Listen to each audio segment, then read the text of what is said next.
Welcome back to part 13 of Celeste, where we'll be tackling the B-side of chapter 4 with music done by In Love With A Ghost, and this is on to another good one.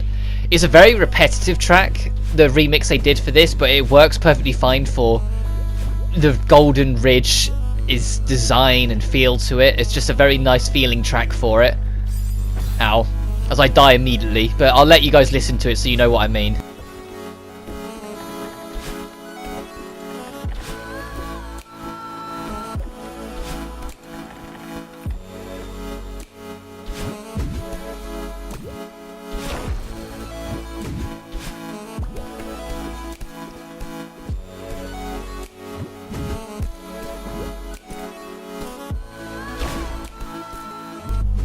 It's probably one of the most relaxing B-side themes the game has, because a lot of the B-side scenes are usually much more energetic and more lively than the others, but this one's such a soothing piece that's just nice to listen to in general, that, to be fair, it makes this level, that, by the way, is pretty damn hard, feel a lot easier to do, because you're relaxed. Even when you're being challenged, you're still relaxed. You just crack on. Which is what I was trying to get at in the earlier parts. So even when the game's being challenging, you're relaxed, and so you could just crack on and do it. Something that just doesn't really happen with Super Meat Boy per se, which I find technically easier, but I haven't got anywhere near as far on Super Meat Boy as I did in this, just because you're not relaxed when you're playing Super Meat Boy. It's always intense, it's always pressuring you, especially with the aggressive music, whilst this, you just kind of say, okay, what did I do wrong? Have it again. You don't tense up, you don't hold your breath, that sort of thing.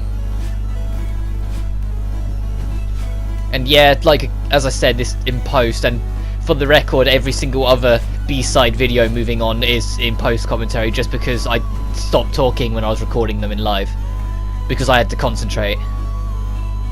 This section can be annoying if you're not used to jumping over these when there's a hazard. That you have to be able to just jump completely over it like that. And I didn't spot that I have to do it twice, so I died there. But on the next attempt, I get it anyway, so it's no hassle. But you have to be wary of that. You have to be able to jump over it and then jump over it again like that. And you'll just barely have enough to jump over it a third time to make the boost. This one took me 4 minutes. Like, you're gonna see it be done very quickly, but when I was doing it, it was 4 minutes straight. I was at this section, which doesn't sound like too long, but the whole level took me about 17 minutes. So it was a good chunk of it that I spent in this level. With that being said, as much as I find this level oddly more difficult than level 3, I did it in less time, which probably has something to do with the music keeping me calm as well. Like, I never felt pressured or panicked or anything like that. I just kept on ticking along when I was playing the level. That you might be looking at saying, what? How come I failed that jump when I've done so many other precise jumps? Let me tell you, when there's strong wind against you, you have to completely rework and repattern yourself for how to do that landing, and it just caught me as all. That one you have to be quite precise with. You'll see what I mean, but look, you have to be quite, like, just as the bubble ends, you have to boost and you'll make it over. You do it too soon, you won't be far enough and you won't make it over. You do it too late, you'll just headbutt the spike. But once you get it down, it isn't too hard to do consistently. The real idea to deal with this obstacle is just skip the second platform, because the third platform goes over the spike, so you can jump over to it and then just circle around to it like that. And these circular spiked obstacles are very generous on their hitbox, so you can kind of touch them barely and get away with it. This section you have to have all 3 blocks going as soon as you can, so you can alternate between the 3 and get through the obstacle, but don't boost. Try and avoid boosting if you can get away with it until the end. Like, only boost if you can land, because you can just jump up to that one, dodge under, and then you should only really need to boost up to that one, because that one is skipping too. You probably won't be able to just jump up both in time. This one looks hard, especially when you look through it with binoculars, but similar to a lot of obstacles, that when you see them compared to when you do them, all you need to do is get the block into the middle and then just leave it there and get to the end. You're going to see the first time I give it, I overcomplicate it for myself and assume that I need to move it a third time. You don't. You move it over here, and that's your first movement. The second movement's putting it into the middle, and then you can leave it. You don't need to touch it again once it's been put there. But I don't realise that on my first attempt, and it's only on the second one that I think, okay, maybe I should try differently. So I push it through. You do need to jump to the other side, because even if you try and push it from the other side, you just barely won't make it through yourself. And then you need to race it to hit this so the other platform doesn't get stopped. And then you can make it through. Because obviously when a platform stops, they break when you're in chapter 4. Out. So this section is not too bad, you just have to be a bit careful, a bit wary. There we go.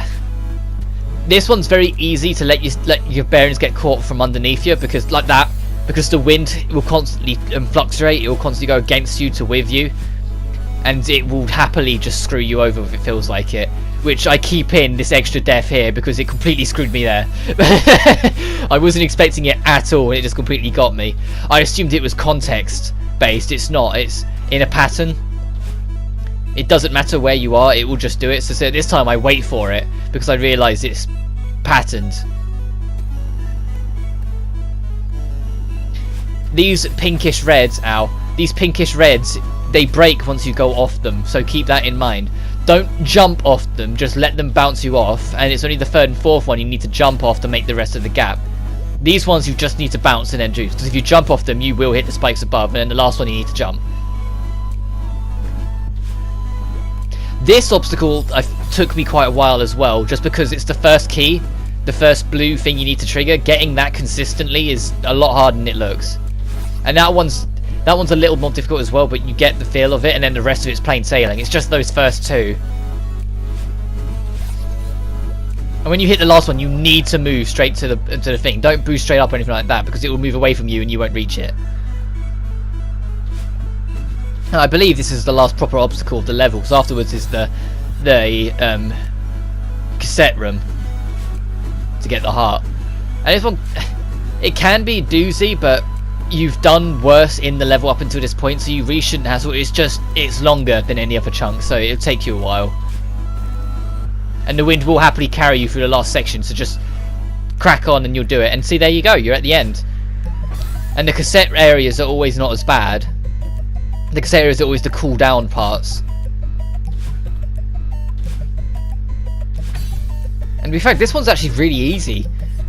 Like, compared to the other cassette bits, that one's a really easy one to do, because you just hang onto the wall when you line yourself up, burst through, and there you go. And I'll call that a part. So next time on Celeste, we're going back into the Mirror Temple for a much more open-ended B-side. But until then, you guys take care now.